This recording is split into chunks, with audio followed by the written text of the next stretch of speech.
मी कसं काय सांगणार? आम्हाला आमदार अपात्रतेच्या संदर्भात सुद्धा निकाल अपेक्षित होता केंद्राकडून की न्याय मिळेल, संविधान आणि घटनेनुसार न्याय मिळेल. आमदार ज्यांनी पक्षांतर केलंय ते अपात्र ठरतील. बेकायदेशीर घटनाबाह्य सरकारला सुप्रीम कोर्ट दणका देईल. पण अपेक्षा या देशामध्ये न्यायाच्या बाबतीत ठेवता येत नाही.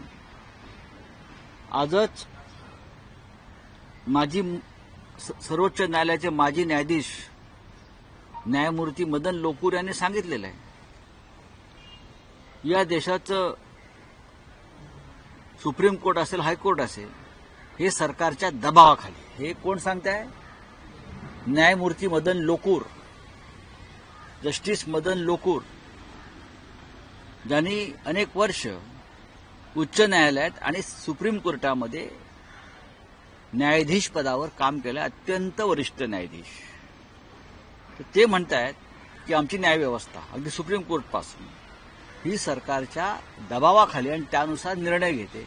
अशा वेळेला जेव्हा एक न्यायमूर्ती जे सांगतो आहे आणि न्यायमूर्ती लोकूर हे इतर न्यायमूर्ती पण रिटायर झाल्यावरती बोलणारे नाही आहेत, ते जेव्हा त्यांच्या पदावर होते तेव्हाही त्यांनी पत्रकार परिषद घेऊन, जे 4 न्यायमूर्ती होते ज्याने मुख्य न्यायाधीशाविरुद्ध पत्रकार परिषद घेतली होती, त्यात मदन लोकूर होते. बेडरपणे काम करणारा माणूस. त्यांनी सांगितलं न्याय मिळत नाही, न्यायासाठी दबाव येतो निकालासाठी, तर आम्हाला काय न्याय मिळणार? आणि म्हणूनच चंद्रचूड साहेबांनी जे काय 3 वर्ष मैदानावर खेळत राहिले, बॉल घासत राहिले बरं का, आणि विकेट घेतलीच नाही, ते त्यामुळेच. बोला रावसाहेब, एक दुसरा विषय आहे की धनंजय मुंडेंच्या राजकीय भवितव्याचा आज फैसला होण्याची शक्यता आहे. सामाजिक कार्यकर्त्या अंजली दमानिया यांनी काल अजित पवारांची भेट घेतली. बीडमध्ये कशा पद्धतीने दहशत आहे, काय पुरावे आहेत, ते सगळे अजित पवारांना दाखवले. आज अजित पवारांची मुख्यमंत्री देवेंद्र फडणवीस काही होणार नाही, चर्चा आहे. काहीही होणार नाही. सामाजिक कार्यकर्ता अंजली दमानिया यांच्या आधी तिथं आंदोलन सुरूच होतं, लोक रस्त्यावर आलेच होते. सुरेश धस यांनी तर तांडव केलेलं आहे. बीडमधल्या दहशतवादाविरुद्ध धसांचं तांडव सुरू आहे, तांडव. आणि त्या तांडवाला शासकीय आशीर्वाद असल्याशिवाय तांडव होऊ शकत नाही. तरी आज मिस्टर कराड हे इस्पितळात आहेत. त्यांचं कुठे काय दुखतंय मला माहित नाही, पण ते इस्पितळात आहे. त्यांच्यासाठी इस्पितळाचा एक मजला रिकामा केलेला आहे. इतर अनेक सोयी सवलती त्यांना मिळत आहेत. एका मुख्यमंत्र्यांना दिसत नाही का? अजित पवारांना दिसत नाही का? आणि हे सगळं धनंजय मुंडे यांच्या मार्गदर्शनाखाली सुरू आहे असं सुरेश धस सांगतायत, जे भाजपचे आमदार आहेत. आणि अंजली दमानिया यांचाही भाजपचाच संबंध आहे किंवा संघ परिवाराशी असेल फार तर. त्याच्यामुळे काय होईल आज फैसला यात पडू नका. काहीच फैसला होणार नाही. काही दिवसांनी वाल्मिक कराड राजकारणात येतील आणि ते भाजपच्याच गटामध्ये बसलेले असतील. कोण कोण सरकार पक्षाचे आमदार आहेत, त्यांच्याकडे पक्की माहिती आहे.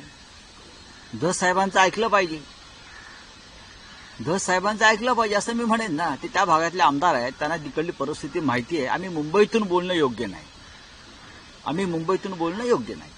उद्धव ठाकरे आणि फडणवीस यांच्यामध्ये छुपी चर्चा सुरू आहे एकत्र येण्यासंदर्भात, आणि संजय राऊत हे अंधारात आहेत असं रवी राणा म्हणतायत. बोलू त्या त्यांच्याकडे काय लक्ष देत. एक आणखी विषय की सरकारी उधळपट्टीमुळे तिजोरीत खडखडाट आहे. लाडक्या बहिणींमुळे, त्या योजनेमुळे 45,000 कोटींचा बोजा, अशा पद्धतीची माहिती समोर येते. नीती आयोग आणि या देशाचे शिखर बँक यांनी जी माहिती समोर आणलेली आहे त्यात स्पष्ट दिसत आहे की ज्या रेवडी योजना जाहीर केलेल्या आहेत निवडणुकीच्या आधी मतं मिळवण्यासाठी, त्याच्यामुळे महाराष्ट्र राज्य हे कर्जाच्या खाईमध्ये ढकललं गेलं आहे. लाडक्या बहीण योजनेमुळे 45,000 कोटीचं खड्डा आहे. अजून कर्जमाफी व्हायची आहे. कर्जमाफीची सुद्धा जाहीरनाम्यात घोषणा केली आहे आणि ती आम्ही घेतल्याशिवाय राहणार नाही. खोटं बोलू नका फडणवीसजी. कर्जमाफी देऊ हे आपली भूमिका आहे. अजित पवारांची भूमिका आहे. एकनाथ शिंदेंची भूमिका आहे. लाडक्या बहिणीबरोबरच तुम्हाला कर्जमाफी द्यावी लागेल आणि लाडक्या बहिणींना 2100 रुपये द्यावे लागतील. हे तुमचं वचन आहे. त्याच्यामुळे पैसे कुठून आणायचे? मोदींच्या घरातून आणायचे का अडाणीच्या खिशातून काढायचे की गुजरातमधून आणायचे हे तुम्ही ठरवायचे. पण ज्या घोषणा तुम्ही केलेल्या आहात त्या तुम्हाला पूर्ण कराव्या लागतील. सुप्रीम कोर्ट ने आज बड़ा फैसला आने वाले राऊत साहेब, मराठीतले आणखी काही प्रश्न आहेत की बाबा सिद्दीकी खून प्रकरणात किंवा हत्या प्रकरणात त्यांचा मुलगा जिशान सिद्दीकीचा जो जबाब नोंदवला गेलाय त्यात आपल्या पक्षाचे नेते अनिल परब यांच्यासह मोहित कंबोज यांच्या नावाचा उल्लेख आहे. अनिल परब हे स्लम डेव्हलपमेंट प्रकरणामध्ये खासगी बिल्डर्स आणण्याचा प्रयत्न करत होते. मोहित कंबोज यांच्याशी हत्येआधी अर्धा तास व्हॉट्सअपवर बाबा सिद्दीकींची चर्चा झाली. अशा पद्धतीची माहिती आणि साधारण 11 बिल्डर्सची नावं या प्रकरणात जिशान सिद्दीकीनं दिलेली आहे. नाही बघा, याच्यामध्ये माझ्याकडे माहिती नाही की या सगळ्या विषयाशी माझा तसा संबंध नाही. जिशान सिद्दीकींच्या वडिलांचं निधन झालेलं आहे. आता त्यांनी काय स्टेटमेंट दिलं आहे आणि पोलिसांची काय भूमिका आहे ठरवावं लागेल. मला माहीत नाही. मला माहिती घ्यावी लागेल. तुम्ही ज्यांची नावं घेताय त्यांच्याशी चर्चा केल्याशिवाय मी याच्यावरती कोणतेही मत व्यक्त करणार नाही.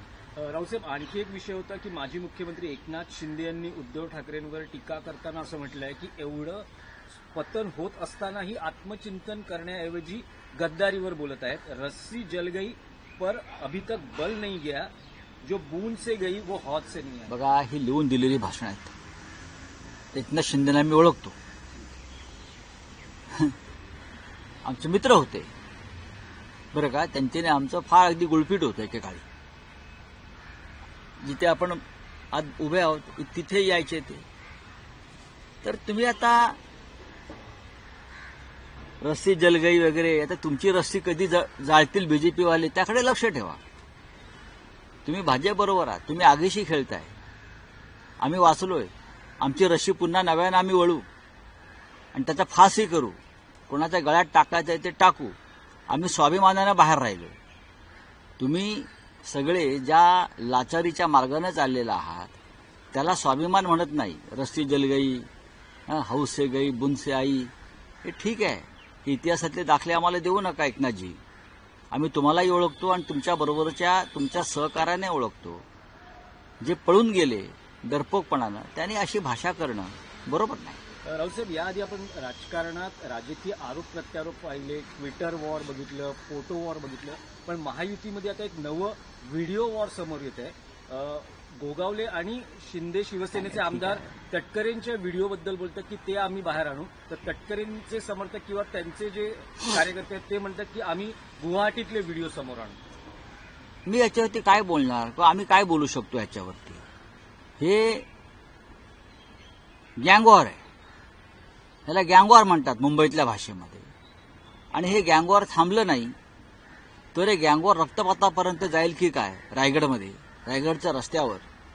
अशी आता आम्हाला भीती वाटते. रायगडमधले काही आमदार सुनील तटकरे यांच्या विरोधात ज्या भाषेचा वापर करतायत हा गँगवॉरचा आहे किंवा जीवातून उठवण्याचाच एक भाषा केली आहे. आणि महाराष्ट्राच्या मुख्यमंत्र्यांनी जे गृहमंत्री सुद्धा आहेत त्यांनी वेळीच या बाबींकडे गांभीर्यानं पाहिलं पाहिजे. एकनाथ शिंदेंनी पाहिलं पाहिजे, अजित पवारांनी पाहिलं पाहिजे. कारण त्याच्यामध्ये आमदार, खासदार आणि मंत्री यांचा सहभाग आहे या गँगवॉरमध्ये, पॉलिटिकल गँगवॉरमध्ये. आणि महाराष्ट्रासाठी अत्यंत चिंतेची आणि गंभीर बाब. रावसाहेब, शिवसेना युबीटीतलं आउट गोईंग अजूनही थांबलेलं नाही.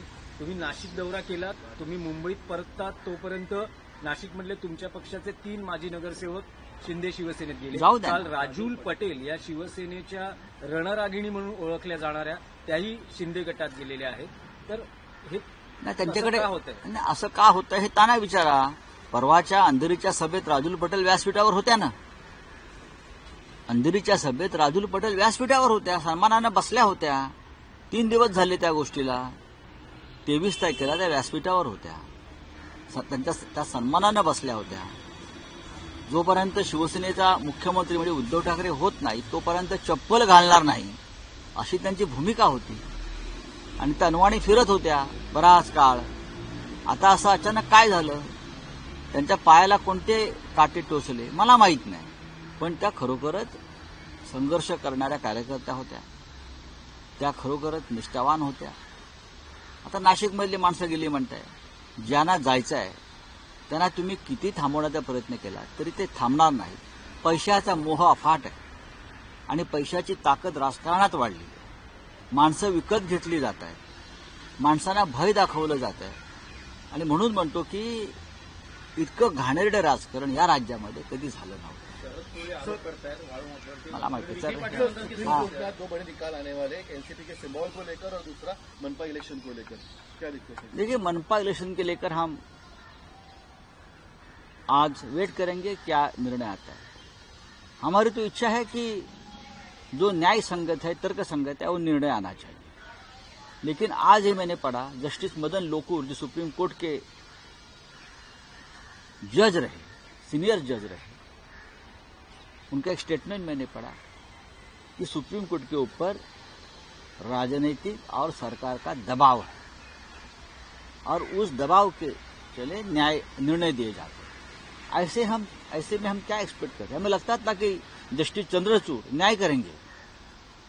जो हमारे एमएलए है उनका डिस्क्वालिफिकेशन का केस उनके सामने चल रहा था.